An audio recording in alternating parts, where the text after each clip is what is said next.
masih bersama kami di Suara Jakarta. Dan pemirsa, tadi memang barusan kita sudah melihat dan mendengarkan sejumlah informasi dari sejumlah narasumber saya, yaitu ada Kapolda Metro Jaya, ada Humas Polda Metro Jaya, Bupati Bogor, dan juga dari informasi Wakapolres Bekasi tentang penanganan bencana dan pengamanan khususnya untuk saat ini pada saat pandemi COVID-19. Dan selain itu, saat ini saya juga akan mewawancarai dan sudah terhubung bersama saya yaitu warga Depok. Ia merupakan perwakilan dari masyarakat, yaitu Ibu Andi Aisyah.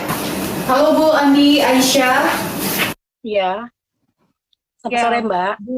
Iya, selamat sore Bu Aisyah. Bu Aisyah, pada saat kondisi pandemi corona ini, bisa Bu Aisyah jelaskan bagaimana kondisi di tempat tinggal Ibu saat ini?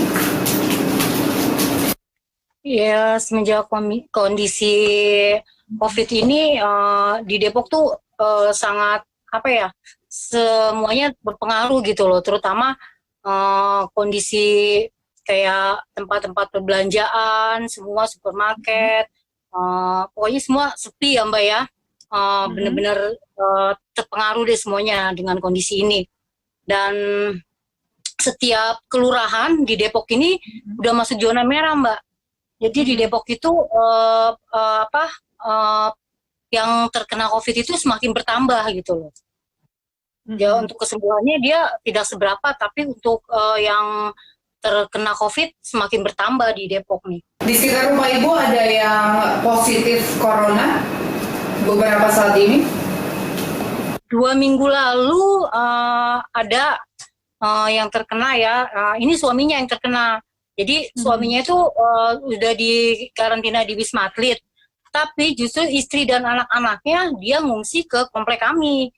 Kebetulan warga kita nih nggak ada yang tahu gitu loh, nggak ada yang tahu. Jadi setelah tahu baru kita bertindak, RT RW setempat menginginkan keluarganya disuruh pulang ke wilayahnya dia. Nah, akhirnya dia pulang, tapi tinggal orang tuanya sama tantenya kita suruh isolasi mandiri sama warga sini, terutama sama RW gitu loh. Dia nggak jujur, waktu itu dia bilang, itu dia nggak ngomong kalau dia tuh suaminya terkena COVID dan sudah di Wisma Atlet. Justru dia malah melarikan diri ke kita, seharusnya kan dia juga isolasi mandiri kan, anak istrinya. Tapi kenapa dia lari ngungsi ke komplek kami gitu loh. Iya, Bu Aisyah, tadi dari kasus Bu Aisyah yang tadi Bu Aisyah jelaskan, untuk sejauh ini apakah dari pihak RT RW sudah melakukan atau memperlakukan peraturan yang lebih ketat lagi agar kasus yang sama tidak terulang lagi? Oh iya, kita sini sekarang sudah ada penjagaan yang ketat ya. Kalau warga yang masuk ke wilayah komplek kita benar-benar harus diperiksa, terus harus lapor, dan kalau memang dia terkena penyakit, entah kita belum tahu penyakitnya apa, tapi dia tetap harus melakukan tes gitu. Takutnya dia sakitnya itu ya mengarah, karena kan sekarang kan memang lagi wabahnya COVID ya Mbak ya. Takutnya kan penyakitnya mengarah ke situ, jadi benar-benar dites dulu baru dia boleh masuk ke komplek kami gitu loh. Dan penjagaan di komplek kami juga ketat gitu loh, ada penyemprotan, jadi setiap ada orang luar masuk ke dalam komplek kami ada pemeriksaan. Lalu apakah ada sejauh ini udah ada pengetesan gitu Bu untuk setiap kepala keluarga dari pihak kesehatan untuk melakukan tes kesehatan ke warga yang ada di sekitaran rumah Ibu untuk memastikan bahwa warga-warganya sejauh ini aman? Kalau untuk tes kita belum ada ya Mbak ya. Cuman waktu itu yang ada kasusnya, sebelum kasus yang ini kan sebelumnya ada kasus orang tuanya meninggal, dia memang sakitnya penyakit bawaan. Jadi gagal paru ya, diagnosanya dari rumah sakit. Nah, berhubung dia penyakitnya paru, jadi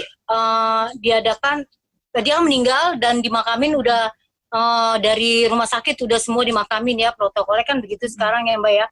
Nah, jadi untuk setelah itu keluarganya, satu keluarga itu isolasi mandiri dan di tes swab semua itu satu keluarga, tapi hasilnya negatif. Karena memang orang tuanya penyakitnya memang penyakit bawaan, keluarganya sudah di semua negatif kok. Kalau Ibu Aisyah sendiri ini bekerja saat ini atau hanya sebagai ibu rumah tangga saja? Aku ibu rumah tangga, Mbak. Lalu suami saat ini masih bekerja, Bu Aisyah? Masih, suami saya masih aktif. Masih aktif, suami saya masih kerja, nggak ada WFH, nggak ada dari awal itu. Suami saya nggak ada WFH, jadi dia masih aktif kerja di kantornya. Aktif bekerja di kantor, lalu untuk memastikan bahwa suami dan khususnya keluarga ibu aman dari penyebaran virus COVID-19 ini, karena kita ketahui suami ibu tadi ibu katakan aktif bekerja di luar, tidak ada WFH. Ini bagaimana antisipasinya untuk keluarga Bu Aisyah sendiri? Untuk antisipasinya waktu itu suami saya kalau kerja kan naik kereta ya Mbak ya. Iya. Tapi untuk saat ini dia naik motor. Jadi dia sekarang nggak naik kereta. Jadi dia gunakan motor. Nah, jadi setiap dia pulang itu juga dia pakai, kita punya aturan gitu ya. Dia pun juga ngerti. Setiap pulang itu dia nggak langsung masuk. Dia di luar buka semuanya, semprot. Saya sediain semprotan ya di luar rumah tuh Mbak sebelum dia masuk. Dia semprot semua, jaket semua dia buka di luar. Dan dia nggak langsung bersentuhan sama siapa-siapa, dia langsung mandi Mbak. Ya kita menjaganya di situ aja gitu. Jadi udah bener-bener udah aman gitu, dia merasa udah bersih udah apa, baru dia aktivitas di dalam rumah gitu loh. Kita menjaganya di situ aja gitu Mbak. Jadi kita pun juga yang di rumah kalau ada orang yang di luar baru masuk ke dalam, kita juga antisipasi gitu loh. Yang nggak langsung berinteraksi sama mereka gitu loh. Jadi kita sediain semprotan di luar semuanya, cuci tangan. Jadi sebelum masuk rumah udah ada semua di luar. Bu Aisyah bisa menceritakan selama pandemi COVID-19 ini terjadi, apa kesulitan-kesulitan yang Ibu alami? Kalau untuk kesulitan yang kita tuh, kalau untuk saya pribadi, saya masih aman aja, masih lancar. Cuman kita sekarang untuk jalan ke wilayah-wilayah itu agak sulit gitu loh, kayak kadang kan saya suka jual online gitu ya Mbak ya. Terus saya tuh kesulitannya untuk nganter orderan orang itu, saya sulit untuk masuk ke wilayah itu gitu loh. Karena setiap wilayah itu sekarang semprot gitu. Karena untuk penyemprot itu kan katanya disinfektan itu kan nggak boleh langsung ke badan ya Mbak ya. Dia kan hanya untuk di benda.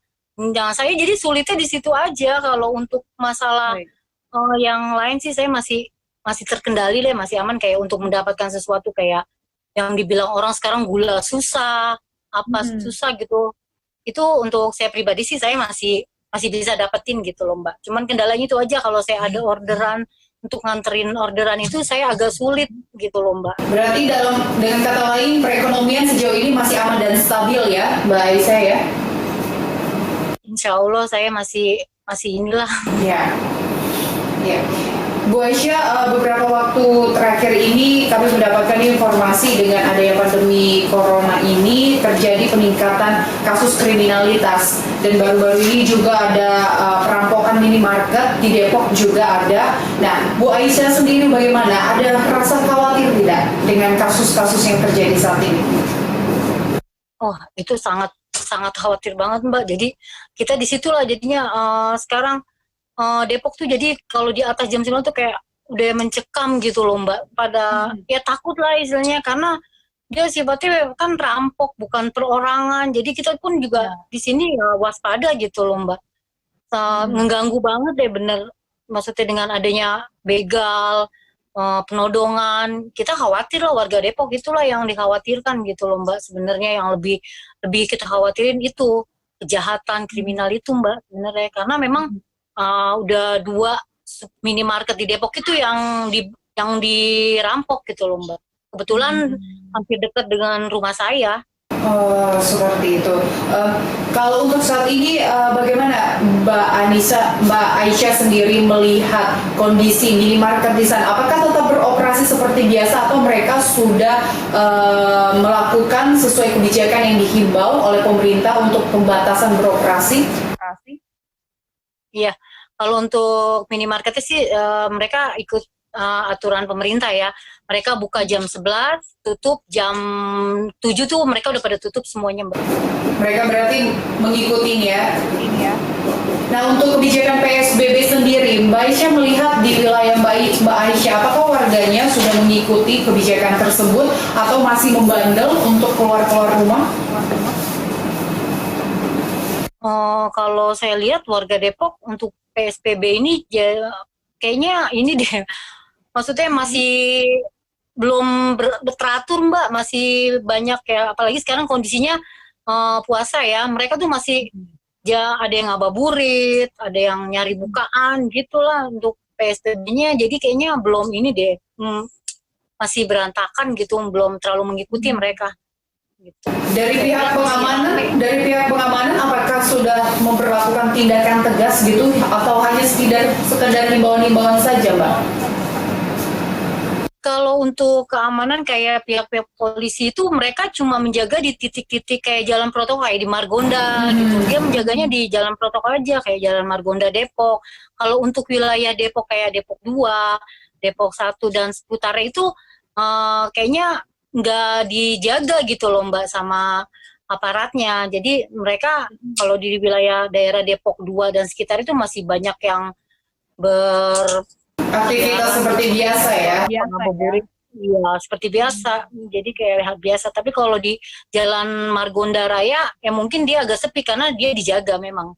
Baik, Mereka jaganya terakhir Mbak Aisyah, mungkin harapan-harapannya selama pandemi COVID-19 ini apa? Ya harapan saya pribadi mudah-mudahan virus ini cepat berlalu ya, Mbak, karena kondisinya benar-benar kita tuh sulit untuk melakukan aktivitas yang normal seperti biasanya ya, Mbak ya, terutama untuk anak-anak sekolah itu kayaknya jadi dia benar-benar nggak ada kegiatan sama sekali, vakum jadinya gitu loh, Mbak. Kalau harapan saya sih mudah-mudahan semua cepat berlalu dan semua kondisi bisa kembali normal, kita pun bisa beraktivitas seperti biasanya gitu loh, Mbak. Harapan penuh saya hanya itu aja. Baik Mbak Andi Aisyah, warga Depok, terima kasih atas informasinya. Kami juga berharap semoga pandemi ini cepat berlalu dan Mbak Aisyah dan keluarga tetap sehat-sehat selalu. Pemirsa, demikianlah perbincangan kami dengan sejumlah narasumber tentang bagaimana penanganan bencana dan juga pengamanan pada saat pandemi COVID-19 ini. Tadi kita sudah mendengarkan bahwa memang cukup mengkhawatirkan kondisi saat ini. Banyak warga yang terjadi mengalami suspek COVID-19 dan juga banyak mengalami perampokan di mana-mana, dan kami juga berharap kondisi seperti ini cepat berlalu dan masyarakat tetap di rumah aja untuk menghambat penyebaran COVID-19 ini. Saya Gismi Sitanggang beserta tim yang bertugas pamit undur diri. Terima kasih atas perhatian Anda dan demikianlah Suara Jakarta. Sampai jumpa.